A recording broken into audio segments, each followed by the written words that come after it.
Hello అందరికీ welcome to my YouTube channel. అందరు ఎలా ఉన్నారు? నేనైతే చాలా బాగున్నాను.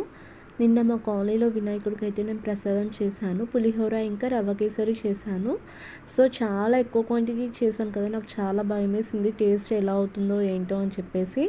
సో ఇంకా తర్వాత ప్రసాదాలు అన్నీ చేసేసాక ఇల్లంతా క్లీనింగ్ చేసుకొని పూజ చేసుకొని దేవుడి దగ్గరికి వెళ్ళి నేను మా అత్తయ్య మా బాబు పూజ చేసి అందరికీ వాయినాలు కూడా ఇచ్చేసి పసుపు బొట్టు కూడా ఇచ్చేసిన తర్వాత అందరికీ ప్రసాదం పెట్టడం స్టార్ట్ చేసాము. సో అందరూ అయితే మళ్ళీ వచ్చి ప్రసాదం పెట్టించుకొని తింటుంటే నాకు చాలా హ్యాపీగా అనిపించింది. టేస్ట్ అయితే చాలా బాగుందని చెప్పారు అందరూ. పులిహోర రవ్వ కేసరి చాలా ఎక్కువే చేశాను, ఎందుకంటే ఎవరికి తక్కువ కావద్దనేది నా ఫీలింగ్.